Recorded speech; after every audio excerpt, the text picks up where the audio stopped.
Good afternoon, everyone. My name is Nathan Vasquez. I'm the District Attorney for Multnomah County, and thank you for being here this afternoon. We're here today to announce that from the District Attorney's Office perspective, we have filed charges in the case involving the fire that occurred at the Mill Park neighborhood. This is, of course, the fire that damaged Councilor Avalos' home. And after a thorough review of the evidence, the District Attorney's Office has determined that the appropriate charges for this case will be reckless burning and then 3 counts of criminal mischief in the second degree. A probable cause affidavit is in the process of, it's been filed, and it will outline kind of the basis for these criminal charges. Throughout this process, the District Attorney's Office, and particularly my Deputy DA, Mackenzie Ludwig, has worked very closely with the Portland Fire Bureau and the Portland Police Bureau. What has been a very careful and thorough investigation, and as a result of that, as I think has been reported, an individual has been arrested, and we are proceeding forward. I want to take a moment and just say that I particularly appreciate the work that Portland Police put into this, as well as the Portland Fire Bureau. Certainly this is an incident that got a lot of attention from our community, as it should, and I know that it had deep effects on Councilor Avalos. She and I had an opportunity to speak today, and we've spoken a few times here in the past few weeks. And certainly from my perspective, I'll tell you that I have a great deal of empathy and understanding. And if something, I can't even imagine if something happened like this to me and my family. And so I'm so happy that she's safe, and that police have done a very thorough job in bringing this to at least this point of conclusion. And from there, this office will be working through the process to, yes, speak with the victims in the case, and then work this through the criminal process to really seek to hold this individual accountable, and then also look at how do we help this individual through the system to get to a place where hopefully we don't find ourselves in this situation with this individual again. We have today here, we're very fortunate to have Chief Day and our Fire Chief here. We'll have them speak here in just a moment. Thanks. Thank you, Nathan. Bob Day, Chief of Police. I want to start by once again expressing our empathy and recognition of the trauma for Councilor Avalos in particular, and also other neighbors that were certainly impacted by this. Also want to thank the patience of all those involved, including our Mill Park community in the greater Portland area, as we have diligently worked through this investigation over the last week and a half. Also want to just really thank the Portland Fire Bureau for their partnership, and in this particular area of expertise, it really is a partnership. They can speak more clearly to the role of their fire investigators, but this was a really hand-in-glove, methodical investigation that was done. The investigators for Portland Police Bureau that I can speak to put in numerous hours, sacrificed a lot of personal time, canceled vacation to be able to be available for this, to work this diligently through. We were in regular communication last week a couple different times with the counselor's office. Fire chief and I met with her one day last week, and I also know she was briefed along the way by the Public Safety Service area. We take any act of violence very seriously, and certainly the belief or maybe some early on indications of this potentially being political violence was definitely top of mind for us. We recognize the visibility and the role of the counselor in the city of Portland, and certainly consider that along with all the other possibilities that we may be faced when we conduct an investigation. We followed the facts of the case, identified the individual. East Precinct officers were able to take him into custody today, and then Detective Hopper and Fire Investigator Anderson, I believe, were able to gain more information through their interview with him today. So really good work. Once again, thank everybody for their patience and their confidence in us as we move through this investigation, and pleased that we can bring it to a conclusion at this point, as the DA mentioned. And I'll turn it over to Fire Chief Johnson. Good afternoon, everybody. I'm Lauren Johnson, the Fire Chief, and at the risk of repeating what the DA and the Police Chief have said, we are thankful that we've come to a conclusion for this case.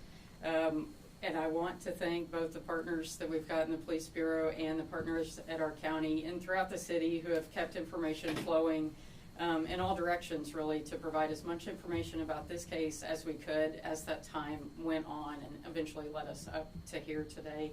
As Chief Day mentioned, we do have a great partnership with our fire investigators who are working hand in hand with the Police Bureau, and I'd like to just echo the sentiments that they worked around the clock to provide a resolution to this case, and we're thankful for all those that work behind the scenes.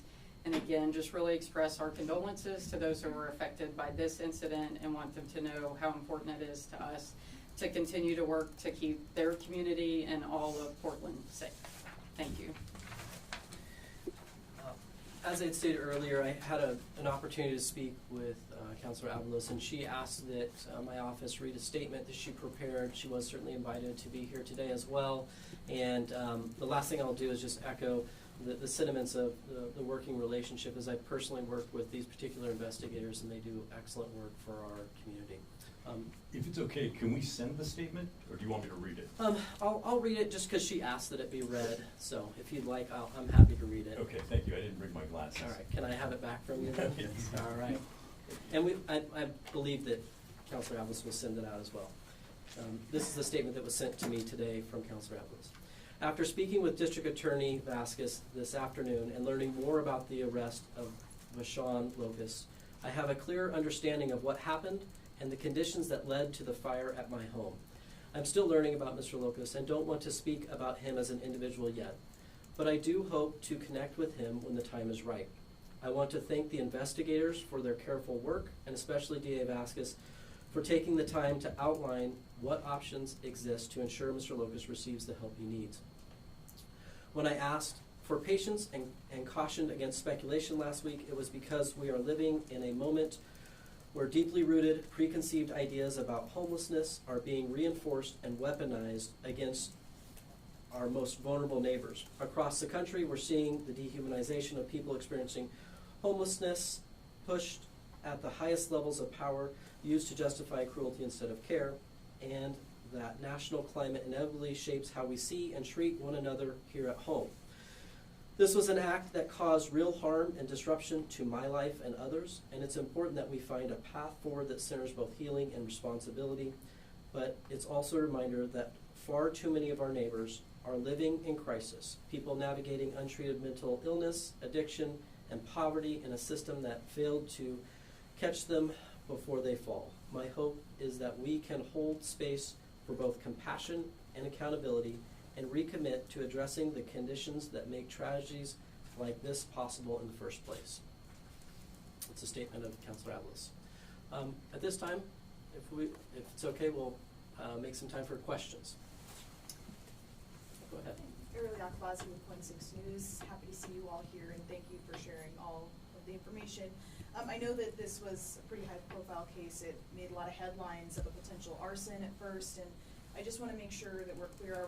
This is not being investigated as an arson anymore? And then also the second part to that question, because a city councilor's property was damaged, did this ramp up the timeline for an arrest, investigating, that sort of thing? I'm happy to answer that if you'd like, Chief Day. I'll say that this didn't change the timeline.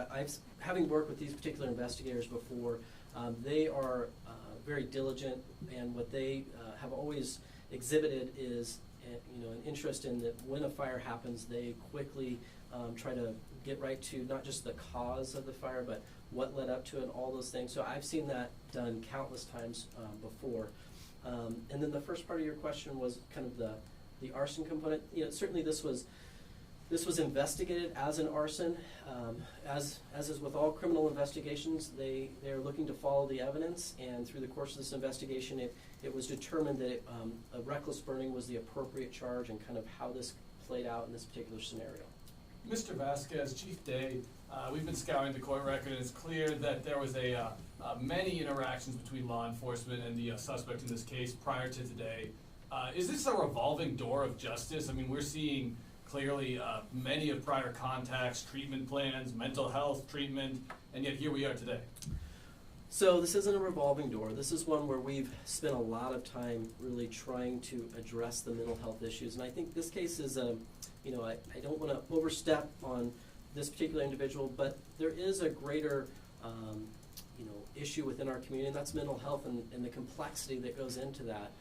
We have, I think the court record will show that we have made multiple attempts through our mental health court system to address this. It's something that we're talking about in the state legislature, certainly something that we're talking about here locally, looking for different avenues. I can tell you right now, one of my senior deputies went down to Nevada to look at some of their facilities with the sheriff of Clackamas County and Multnomah County to find better options to help those struggling with mental health.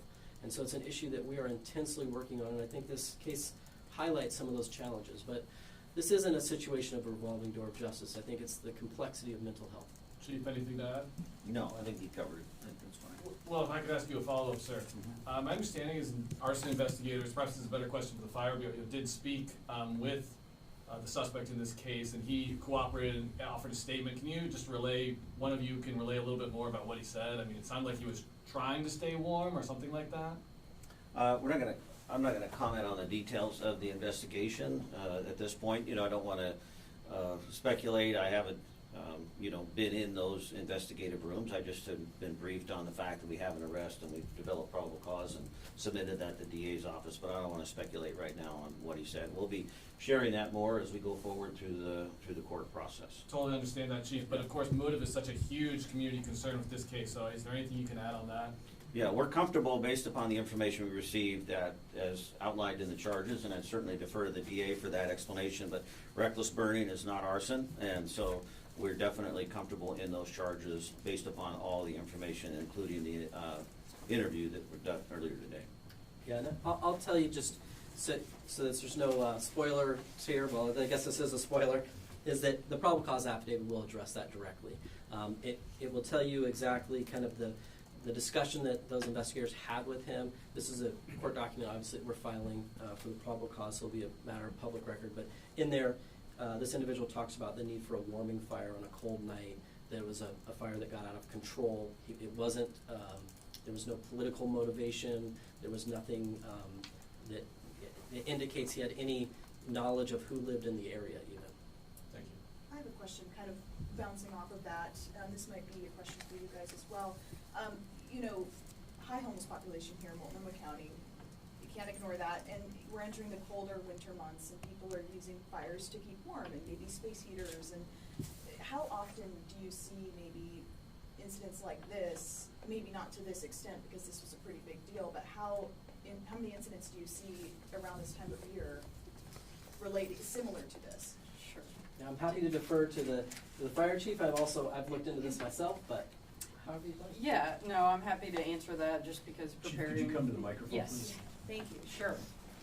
So we look back at last year's fiscal year and almost 3,000 reports, so 2,969 fire reports that we looked at. Roughly half of those were associated with maybe a houseless population starting a fire or using a fire in one way or another. So that's almost half of those. And of those, we sustained 10 civilian injuries and 1 death, and about $3.12 million in damages were associated with these events.